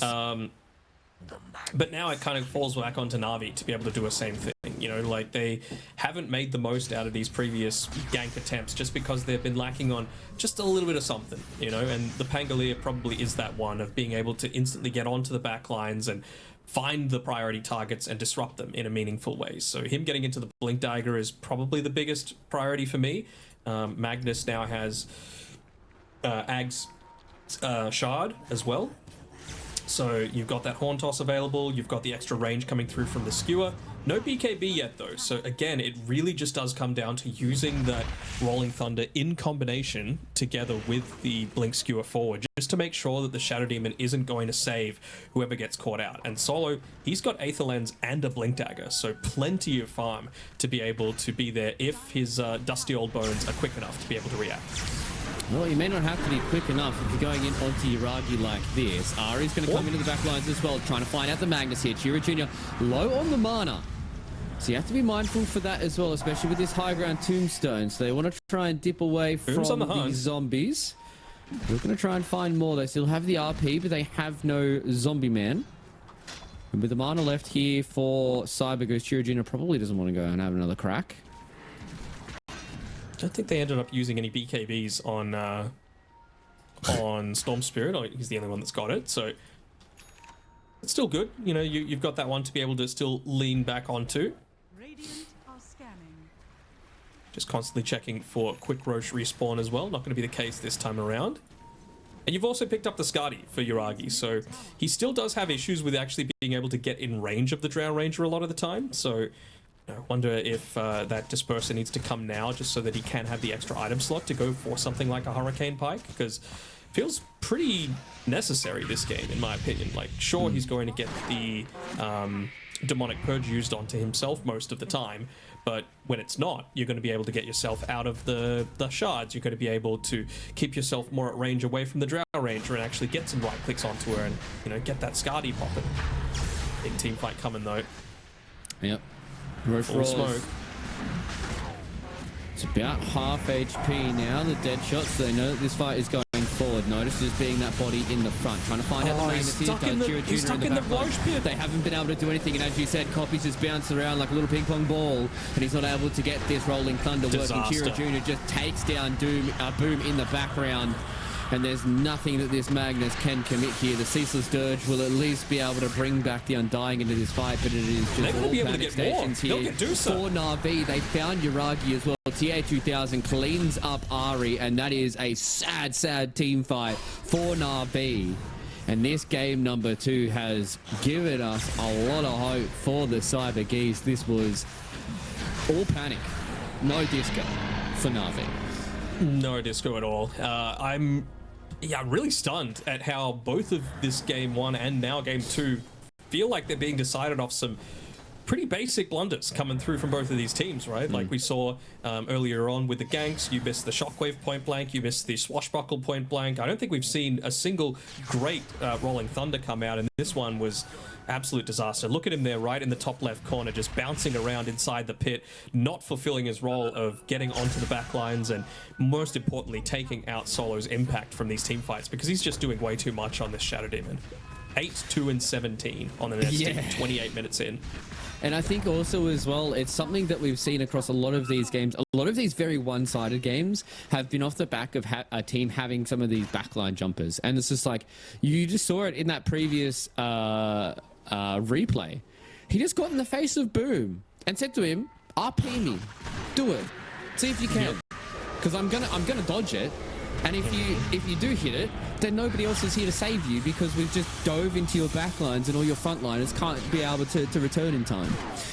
So Ari for death number, is it 11? Yeah, death number 11 for him, unfortunately. Not having a good time here on the Muerta.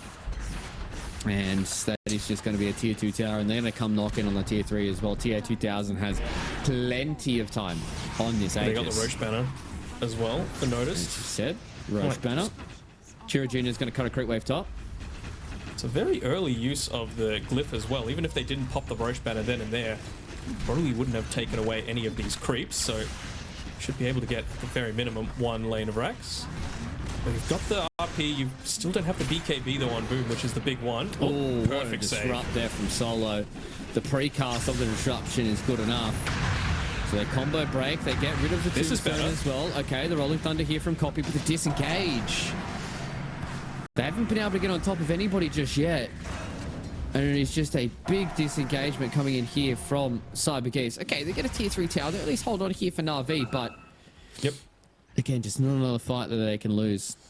They held the high ground though. That's the important thing. You know, like that's the power of having to lane up into this blink skewer potential. Like the main priority right now for Na'Vi is just get that freaking BKB on Boom, because if you're able to do it, then you know you might be able to actually get that skewer back properly. I know it was a defensive disruption in that particular instance, but they've really just got to coordinate this a little better so that Copy is going in half a second prior to the Magnus going in, so that you're actually able to, you know, convert on any sort of counter engagement, high ground engagement, whatever you want to call it. It just feels like it's not going to be successful until both you get your target and you get the save both under control. And that's going to be the aim of Yuragi. No, there's nobody here. There's nobody left for you to save. And he's just going to pop the Stone Gaze to see if he can try and buy a bit of time. At least Kaori is here as well, but there is no mana left. There is no hope left for Yuragi.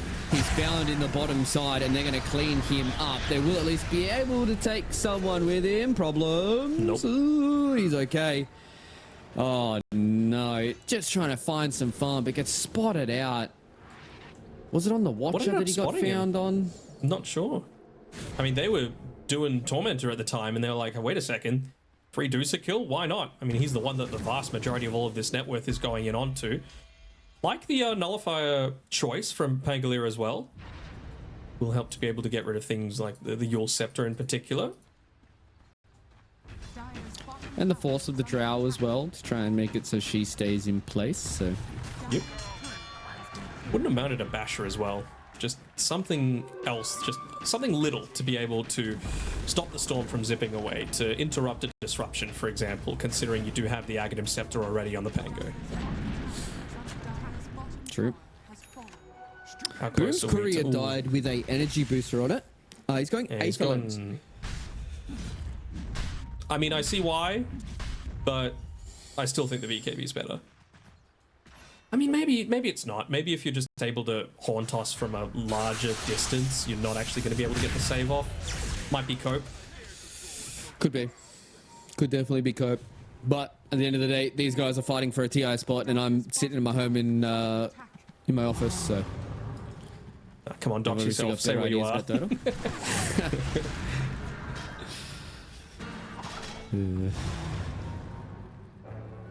I will give the address. 123 Fake Street.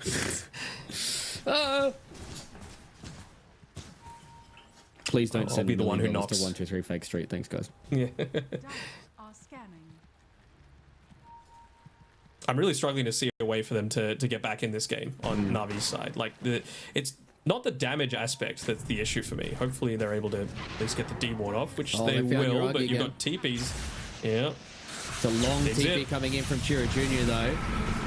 A little bit of a combo break from Solo there to be able to catch out Uragi, but Boom just goes in, insta silence. See you later to the Magnetar. And they're just standing up on the high ground here is TA2000. They're Copy's going to use the Stone Gaze for TA2000 to see if he can try and get himself into this fight. Notice on the back Ryan as well, just trying to get this fight going. Now they're trying to look towards Copy. They get rid of him. The buyback, I think, comes a little too late there from Boom, and they will go all the way into the back lines here. The RP hits onto both of them, so this is a good start here, but Chira Jr. gets the triple kill as well. They're able to eventually be able Surely to deal with he all dies. of these members, and it is his TA2000 standing and ripping apart Na'Vi. He is starting to get clicked at by Copy here, but this potentially could be the end of the game. It is a godlike and a double kill to finish the game for TA2000. And that was an absolute beatdown in 34 minutes from the Cyber Geese. Into a grand final best of 5 against Aurora Gaming, who have only dropped a single map throughout the entirety of this closed qualifier here in Eastern Europe. And the loser, unfortunately, goes home empty-handed. And only the dreams of them eventually making TI are what will push them forward to next year. Any last chance qualifiers? I love those. But, no. Don't wish. break my heart, Matt. Don't break my heart. That was They my were so favorite good. year of TI. It was a very, Hold on. very good time. Iragi? Kind of on his own here. But TA? they just walk past each other. Okay. But I guess there wasn't... I mean, maybe with the reflection slow, you could have like gotten problems close enough to maybe shackle to a tree, but... You also Not don't want wanting to to have level up. Shackle leveled for the lane, yeah. Yeah, shackle and also leveling... I mean, I guess leveling the reflection's not bad for TA2000, so...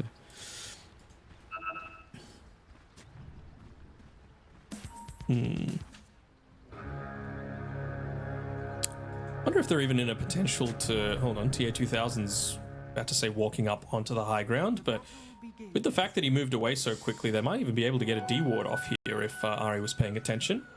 With that sentry place, but maybe they were just assuming that he had a smoke popped as well, and that's why he backed off. We'll have to see how it all eventuates. We've got 3 people down on this bottom side trying to, again, go for the gank, but playing on the bottom side of this tree line means that going to be okay.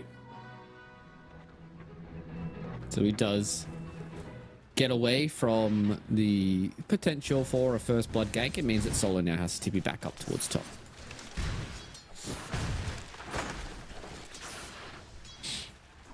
So the thing, oh, hold on, jumping in already onto Solo on the Shadow Demon. He's gone the pick-me-up facet on the Marcy with the old double, what did you call those, pigtails? What kind of hairstyle is that? Anime girl? On Ari? I don't want to go down that rabbit hole. With the, dignify that with a response. Yeah. Yeah. Just leaving that one be. That is hey, Valve know how to sell cases, that's all I'm saying. All right. Oh, they miss onto the It's on the TV and rebounds. SD. Hey. All right. So just a lot of goo stacks. It looks like level 1 goo. And Problems just charged him down with the kill shot as well. Yeah, that was something I was considering actually when I was looking at, you know, this particular lane. Is anyone going to go just a casual Blightstone just to really have a ton of minus armor to have to play around with? But I guess you just build up those Goose stacks so damn quickly that it's not really going to matter. Yeah, base armor loss 1.5, armor loss per stack 2.5. So 2 Goose stacks is 4 armor. Yep. And that's more than enough to bring AA into the negatives. And I think they had 5 by the time he went down. Yeah, like that's just a lot of physical damage that you're copping. Carry at least able to unblock and really looking to put a lot of emphasis onto this mid lane. Nicely done. So this is the sort of thing that I was expecting to see a whole lot more is target the Storm Spirit. Don't let him get these water runes for free. Don't let him get free power runes. Don't let him get stacks built up for him that just let him snowball completely out of control. And as well, like I was saying before, you're going to reach a point where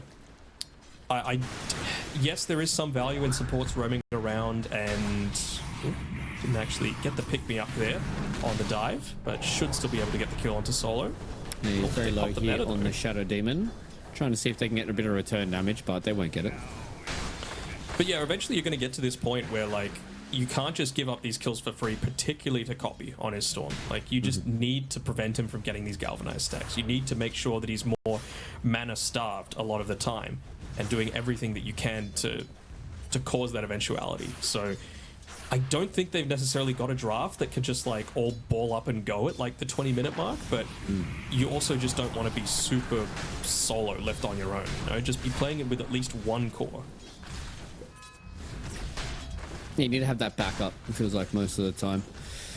Copy is copping a lot here from Chira Jr. in the middle lane. Does have the bottle to fall back to if he gets himself a water in at 4 minutes, but Chira Jr. starting to win out decently enough when it comes to the HP and mana trade. I would imagine that Problems is going to make another rotation down towards this bottom rune, though. Like, we will look to clean up this small camp just to make sure that Natus isn't having too much of his net worth denied away. He's already got the Ring of Health, and again, just going into that early Vanguard that's going to cause a lot more of these rotations, and I think they know that it's happening. That's why they're making a go onto him at the bottom lane. And Yeah, up top, they're also going on grenade TA. as well. A few more of these frost arrows is going to try and take down Natus on the bottom side after they do take down TA 2000. They want to try and turn around and see if he gets a kill on the Yuragi, and it won't be it. So two big core kills on the opposite sides of the map. Na'Vi doing a nice little bit of coordination. Nicely done by Problems as well, just making sure to watch where Copy is looking to play around with. Again, he doesn't have mana to be able to make these plays, so he just hung around on that high ground, saw he was going to the bounty rune instead of the water rune, took the bounty, and he's leaving the water rune open even for Chira Jr. to be able to claim. So Problems is playing amazingly so far this game. Yeah, Copy can potentially try and walk down there himself. Ari low and dead. TA2000 gets a bit of a response there. So nice little pick up once again there from TA2000. I believe Ari was trying to... Dash is up. Solo has to be little bit of careful, just shenanigans. continue to play in the fog of war. Doesn't have any regen for himself either. Might be coming out on the courier now, never mind. Neither of these couriers actually have any regen, so hopefully for at least Cyber Goose's sake, they're not going to get dived anytime soon, but it's a Marcy draft that you're thinking about, so yes, they absolutely will be going for dives. It's the name of the hero, mate. Dive City. Also, I don't think I've ever spoken about it, but how useless is the special delivery in 8? Extra thingo? Yeah, the 3 levels and extra to life on the courier. That feels... Having Turbo bad. the flying courier to start with isn't too bad, and also it just means that you get the super speed a lot earlier, which feels kind of nice. Yeah, fair enough. I was just having a look at Ari, and did start to make his way up towards the twin gate to potentially make a rotation down to the bottom side, but I think the lane's just in a position to be pushing out far too quickly for them to be able to get any kind of kill attempt off there. Chira Jr. actually moving to the same rune. Water rune goes away, He's and looking Cowrie to find should out as well. Kaori here. They don't get the kill shot, and it looks like they need a little bit of extra damage. Chira Jr. wants to walk away from the cold feed. Isn't able to get it. Now Problems wants to try and get the execute. A few more auto attacks. Chira Jr. though up on the high ground, being very, very careful about it. Now Problems looking to see if he gets it. He eventually does, but Chira Jr. he's going to lose his life for this, and that, unfortunately, is a little scuffed gank that loses the life of Chira Jr. Does indeed, maybe just overestimating the damage that they have at this stage of the game. Only level 6 on the Tiny. I was thinking with that power shot, kill shot, it would be enough. 2 seconds. See if he's able to get the got it. long range. He Under attack. just waiting for the creep wave. Have They a see him. crack. Just have a shot. back Problems. Have a shot. Radiant are scanning. Will they be able to get any damage into this tower? Maybe a tiny bit by the time that Tide Hunter gets all the way back and TP's back to the lane. But Wisdom Rune not going to be harmed in the meantime. I'm hearing Storm Spirit make another bit of a go, and it's just stealing some stacks. Of course, why not? You know, you're going up against a Bristleback. You know, this is probably what's been happening when Problems has been making those rotations. So if you can get some free net worth, why not take it? Also with the map orientation as well, it just feels like being Radiant, walking into that small little hard camp there is just feels so free for you just because of how like kind of flat it is in comparison to the stairs. Like you can kind of just walk up, and especially with the static slide, like you can just kind of remnant, like be like halfway up, kind of just remnant up there, throw a few hands at it, mostly kill all the small and the medium-sized creeps anyways, and then, you know, you can just leave maybe a big creep there if you get someone to run at you. Yeah, just feel very prevent simple on the Radiant prevent side. it from fully respawning, you mean? Oh, tier 2000's getting jumped on up here. He doesn't have the sun, but he's got the point to level it up. They will have the Ravage, and unfortunately they just don't have the life, because that's a big rotation that comes in here from Navi. So they hit the go button, and they put the pressure on TA 2000 here on his Terrorblade. Nicely done with his illusion, even after death, just preventing some damage being put into that tower after the fact. Just wanting to double up the wave, give him a little bit more creeps to be able to farm once he does get back to that lane. And I mean, they know that they're not going to be dealing with the Ravage, so he should feel fairly confident to be able to just TP in. Maybe not, As though. long as he doesn't have Ari jump in his face, he should be okay. Should, but he's still holding. Yeah, he's actually TPing all the way back to the tier 2 tower, feeling like he needs to go into the jungle already, just because of who hasn't been showing on the map. And it really is Ari that's been the bane of his existence so far, and he's approaching it on his level 6 too, so that unleash has the potential to really cause him some grief.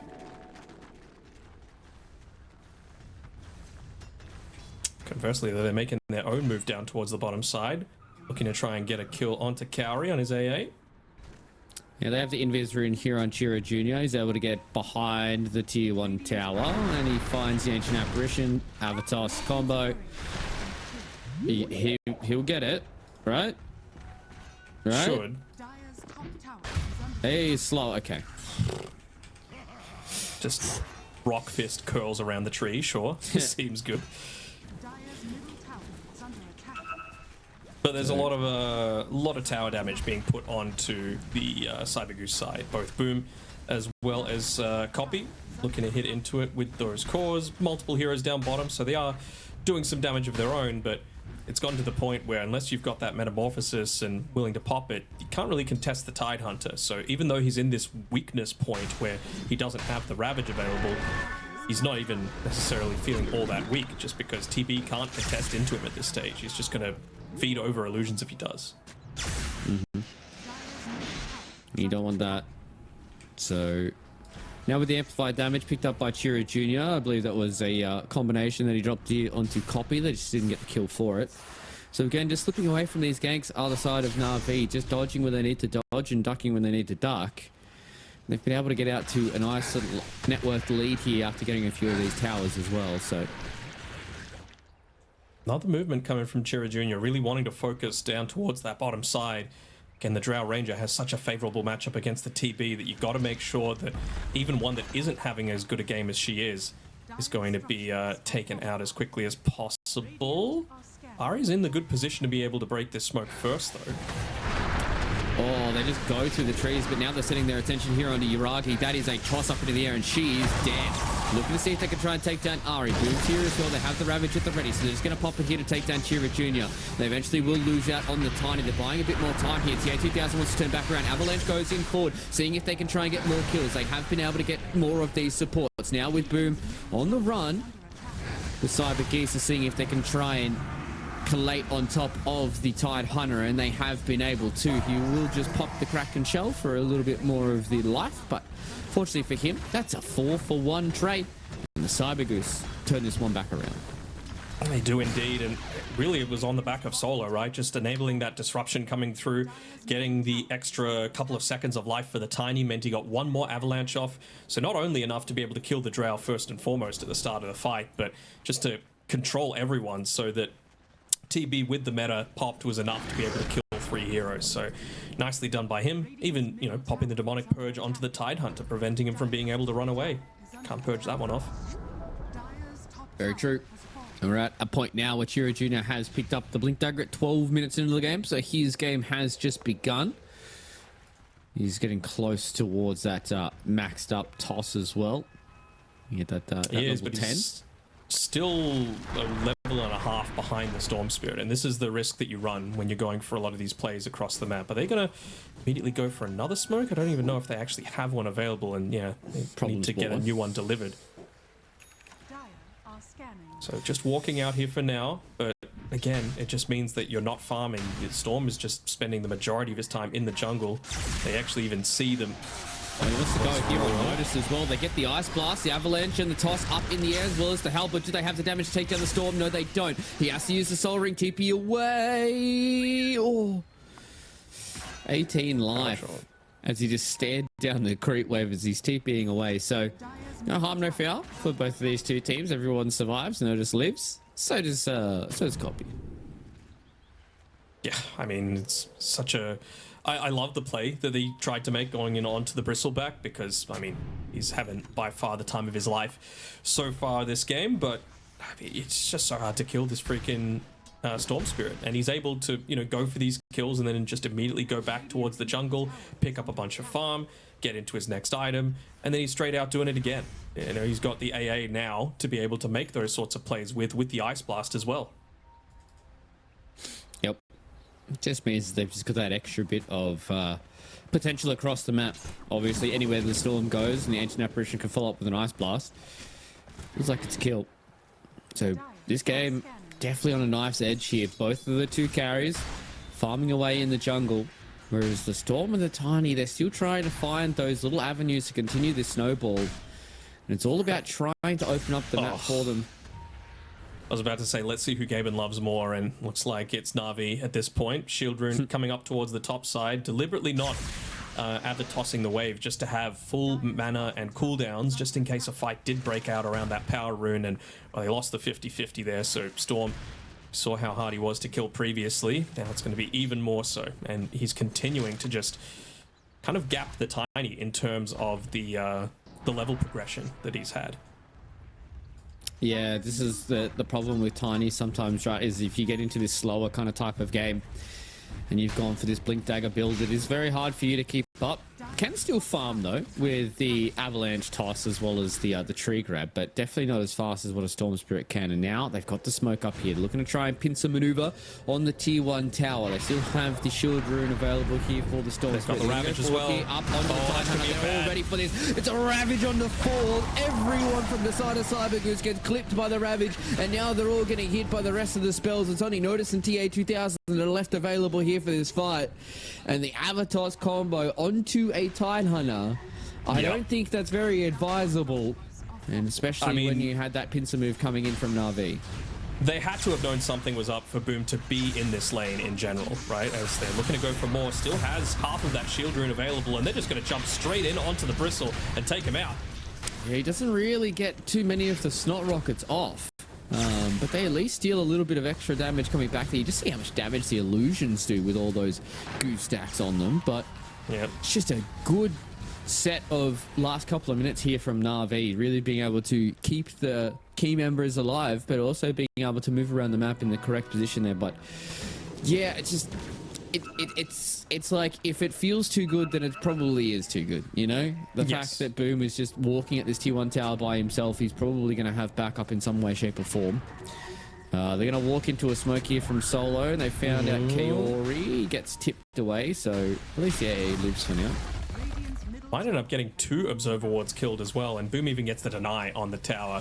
Yeah, I mean, the thing that surprised me most is that they made that mistake considering how experienced some of their players are as well, right? Like, for Solo to give them the okay, for example, is a little surprising to me. He's already queuing up straight into the Aghanim Scepter, by the way. It might be a while. It's not the same as the last game where he was able to build up a ton of stacks for his team and be involved in kills all across the map. And of course, you're going up against this Storm Spirit who now has the Kaya Sarge, so I'd be surprised if he didn't go into the Shiva's Guard coming through next.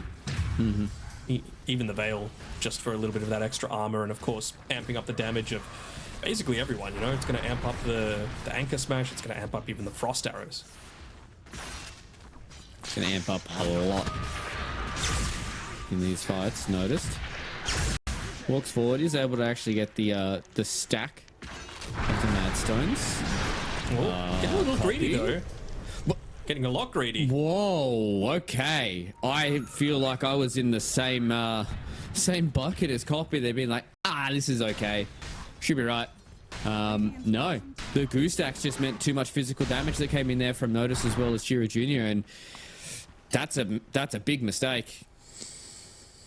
I mean, particularly when you've got a Tiny to be able to play around with, right? Like, that's the real difference maker there. Actually not putting points into the Avalanche cast range, huh? Looking to maybe be that right-click transitioning core as well, which I don't hate. You know, you need to have that follow-up right-click damage to the... And that is a lot of Observer Wards placed around a very small area. Like, I think 1, 2, and a third could very quickly be dewarded at the top of this these stairs above the bottom rune. All placed down by Cyber Goose within the past couple of minutes, and 2 of them have already been dewarded. We're looking to control that area. Doesn't look like all the controllers going their way. Na'Vi. Now they want to smoke out as well. Blink as well as the Ravage is ready and available. So they go forward here onto Natus. So you have to be very, very careful if you are the Bristleback. He is going to get cold feeted. And again, the Ravage just hits on 4 of these members. Solo goes into the disruption. Now with the Avalanche toss goes forward, back on towards the Storm Spirit. They get rid of Ari before this fight actually comes out. And now we've just separated into multiple different small skirmishes. 2 of the heroes go down here for Na'Vi. So it was a Blink Ravage that I thought was going to be fantastic. And the Shadow Demon being able to keep himself alive for a little longer. It was, but also Chira Jr. was on point with that Avalanche, like right on top of where they were looking to dive in onto him to be able to combo together with that Ravage, and I just completely disrupted a lot of that damage that was coming through. Notice no fear. He's just going to be running straight on into the Storm Spirit, and again, this is kind of what I was wanting to see. He wasn't necessarily addressed too much in the lane on the Storm, but you could just see that he's having to play a little bit more conservatively off the back of, you know, how these past couple of team fights have gone. Oh, Chira Jr. Yeah, whoa! Ooh. I thought you would blink Gush there from Boom to cancel the TP, but he went for the anchor smash instead. And it was, I think he'll be gushing from now. Yep. Chira Jr. very quickly was able to blink away from that. Now he's going in towards the Twin Gate. He ain't got some buddies around. He could have just TP'd. He's going to go in here. Now, unfortunately, he's not going to have the time to go into it. He's going to see if he can try and get the Avalanche going for it. Tom's going to come through, same with Natus as well, but they've just walked into the ice path. The ice blast, rather. And now Kaori, unfortunately for him, had a lot of hombres in his face. So Natus lives from the ice blast, and 20 minutes is up. Are they going to do this with Natus being so low HP? I think so. Should be fairly easy. Yeah, okay. He's going to be okay. Yeah, a little surprised Tiny didn't just straight up go through that Twin Gate. Oh man, that is ballsy from Drow, just straight up running in there. Not worried that they might just be waiting for him. Look at the damage that goes out there on a copy from Solo. That was just a disseminate and a demonic purge, as well as a few TB illusions just started smacking into him. So, copy's got to be careful. Got lucky as well though. Got the greedy enchantment for his neutral item. So, start working more and more towards that Aghanim Scepter. Already picked up the Ogre Axe, so not losing too much unreliable gold off the back of these deaths. Plus a bunch of extra HP off the back of that Ogre Axe.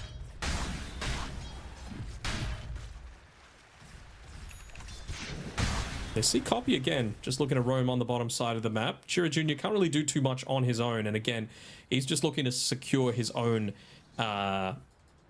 scaling in the game. Like, he's still the last of the cores just because he has no farming items at this stage. He's just using Avatos with the Soul Ring to be able to constantly shove out these waves. But I do like the fact that he's going into the BKB. Gives him, of course, the survivability aspect, but as a strength hero, even an okay amount of damage coming through from that as well. Yeah, good guy noticed. Gives that middle lane to Chira Jr. to complete that BKB. Yep. Wouldn't hate even just a power treads on the Tiny, to be honest, unless he's just literally going to be playing the let's call it guerrilla warfare of, you know, just in out in out in out, just constantly trying to make these rotations, tossing the Tide Hunter back again. First, picked up BKB here from Chira Jr. We'll be able to walk off the Ice Blast, but I thought they learned their lesson from the first time. It's not really a hero you can kind of just go in on. He had the Ravage as well, and he's got the Blink Dagger, FYI. So with this smoke, might be looking to take a really big, successful team fight. They're going to see a couple of illusions. Maybe look to go for that big wrap around, but probably perfect positioning. Yep. He broke the smoke. He will lose his life for it, but that just means that everybody else is going to be much more A-okay. That was a beautiful shackle shot there. Goes in onto Ari, so he's going to lose his life thanks to the tower. You're going to try and walk away here from the cold feet on the bristleback, but that is a deletion on the Tide Hunter. So as soon as you start to get him a little bit out of position, that's when you can start to make this kill happen onto the Tide. Copy. Walks away. And be careful for Uragi. That's going to go in here on a Chira Jr. They're going to be able to body block onto that multi-shot. Nice little use there of the TP illusions for TA2000, who is just walking onto Uragi, and he just loses his life.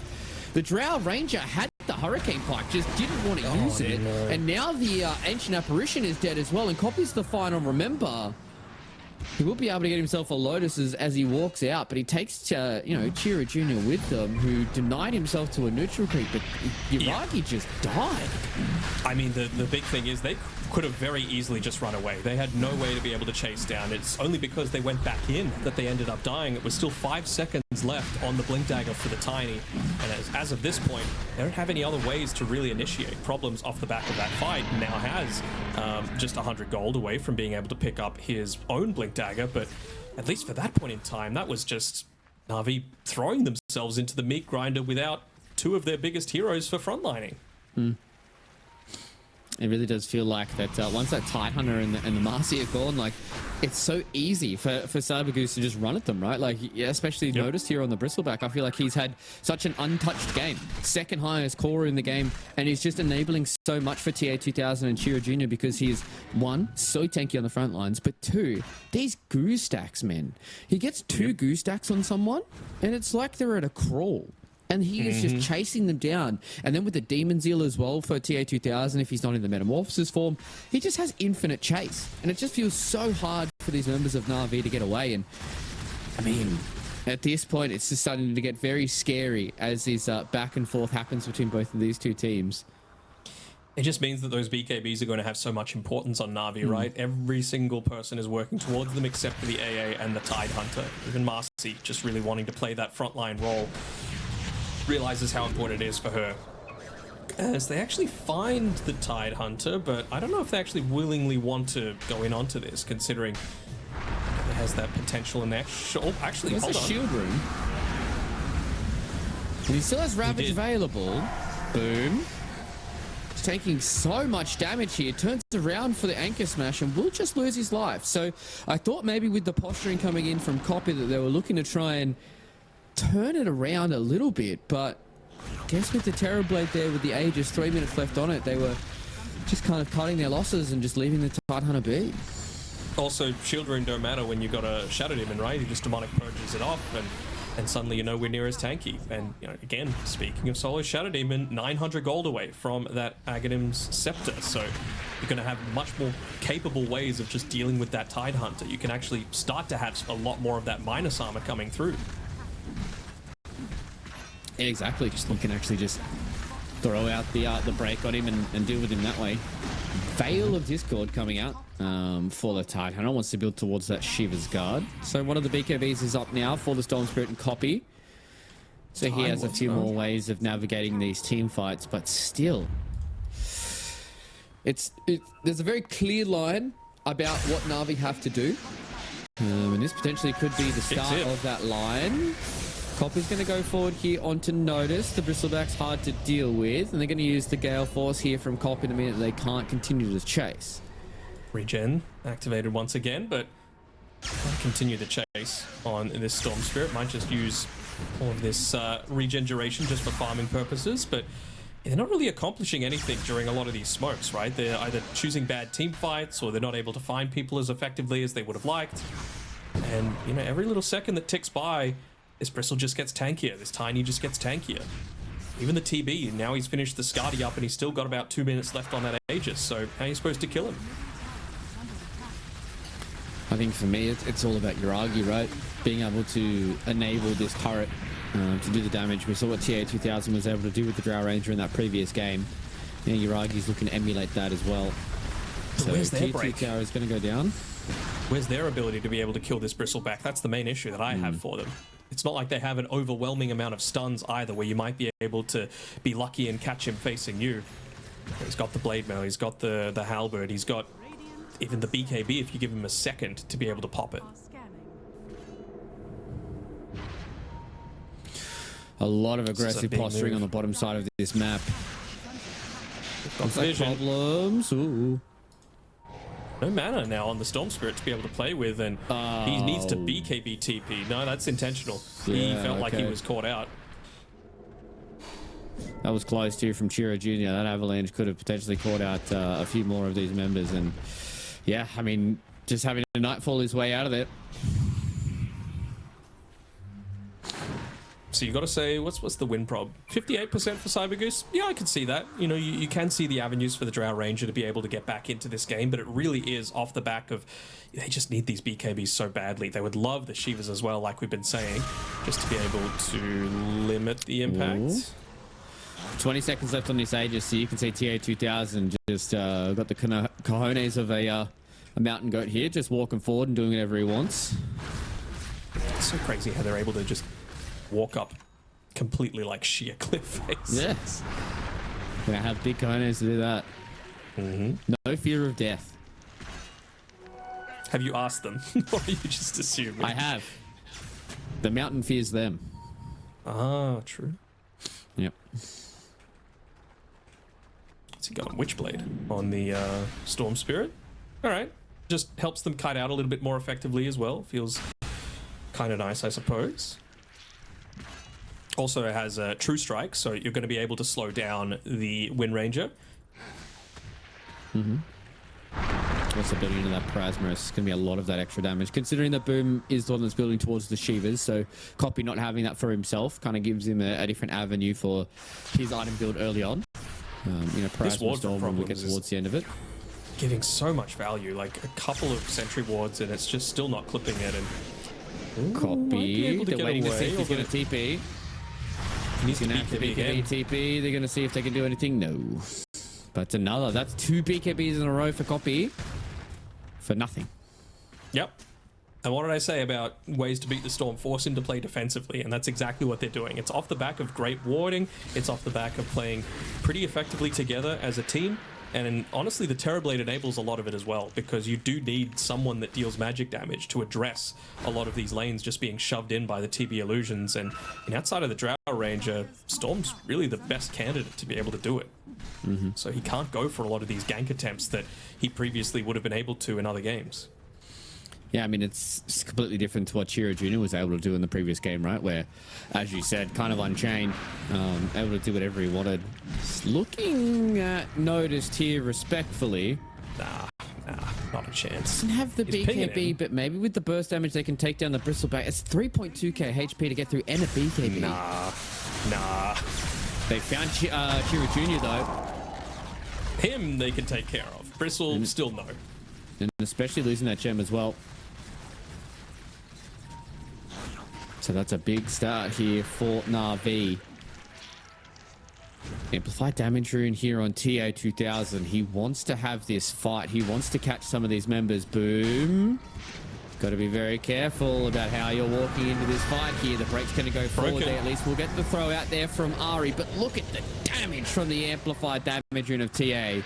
And he will continue to walk forward here on Kaori. And a few more of these Goose stacks are just going to find little ice cream in the corner.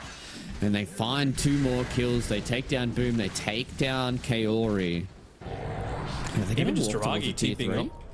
I mean, Uragi TP'd up towards the top side, and there's no creeps for him to farm there. He got 1 neutral camp, and yeah, now he's going to need to be forced back. You've still got half duration on that amp damage, and they have no glyph for 30 seconds, so this should be a lane of racks.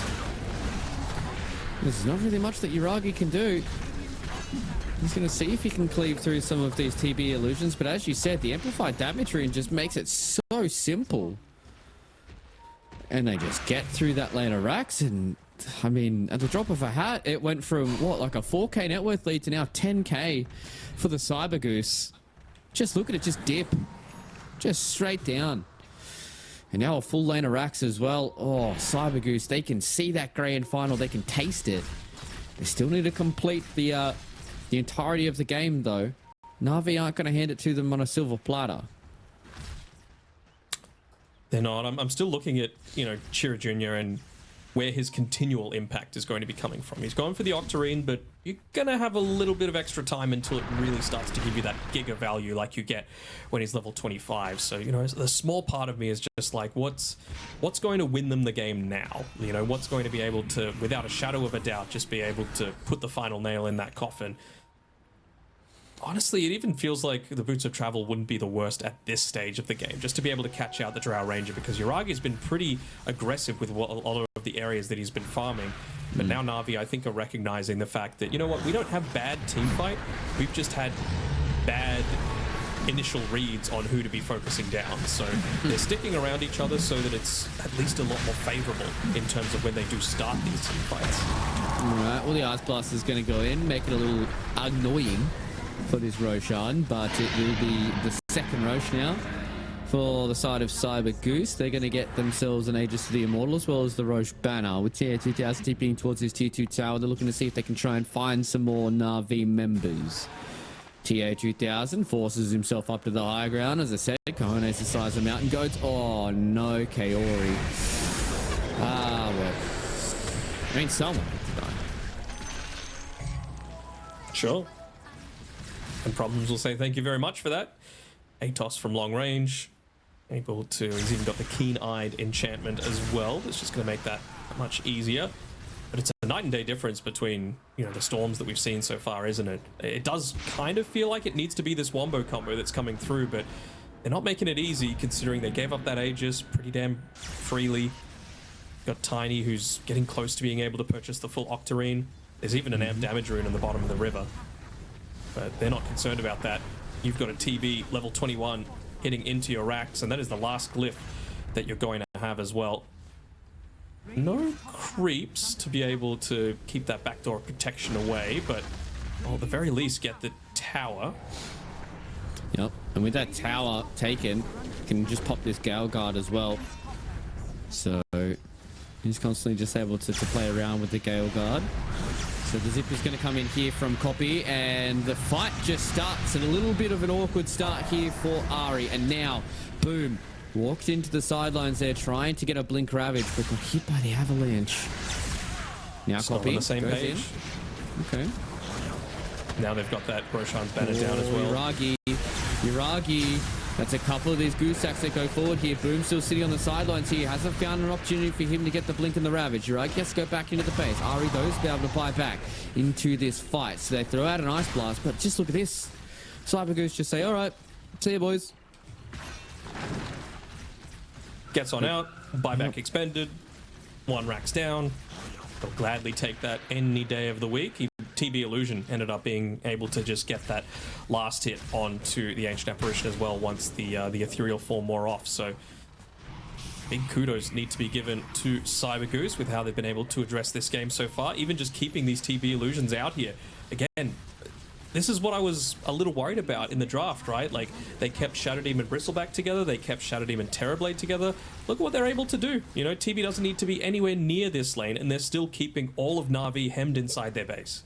Yeah, it really has felt like this game number 3 draft that Cyber Goose have just gotten everything that they wanted. And as you said, just really kind of feels like it's another one of those games where the Shadow Demon has just kind of been able to do whatever he wants. Perfect opportunity for them to counter this Storm Spirit. There was a first pick coming in from Na'Vi. And he's got the Blink Dagger now as well as the Ags on the Shadow Demon, so very easy to be able to find these quick pickoffs. Going in for the AC as well on the TB. Love just it. More plus armor to deal with the Drow Rangers marksmanship, and also just a whole lot more of that negative armor to go around as well. He's going to absolutely shred anybody that he gets close to, especially if they get 1 to 2 goose stacks. Ooh. Just missing out there on the catch. So Yuragi goes up into the Glacier, but well, it was kind of like a smash and grab. Just walked in, they took the racks and they left. Yep. And the worst part is that Copy was forced to come all the way back to be able to try and make that happen. Again, he's got the Aghanim Scepter.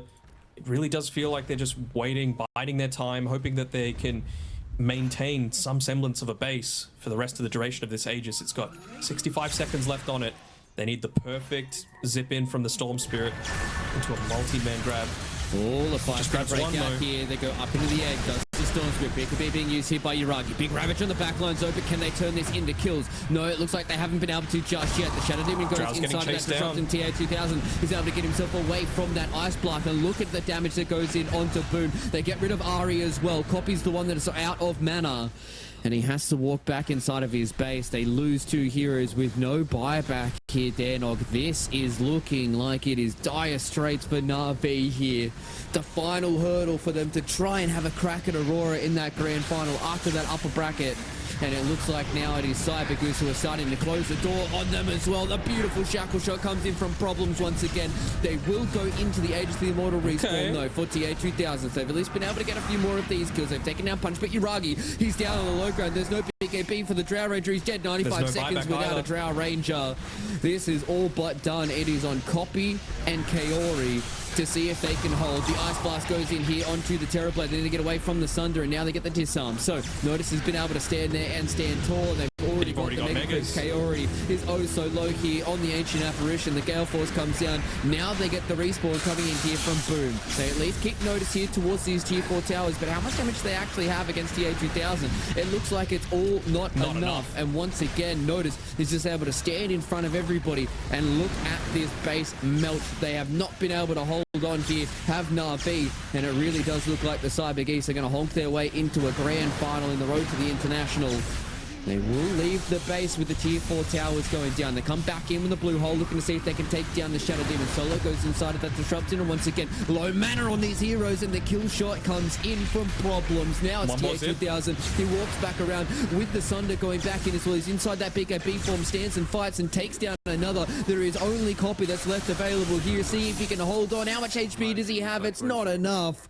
They get the avalanche. They call the GGs, and Na'Vi, just like that, are out of the tournament, and it is the Cyber Geese that are going into a grand final best of 5.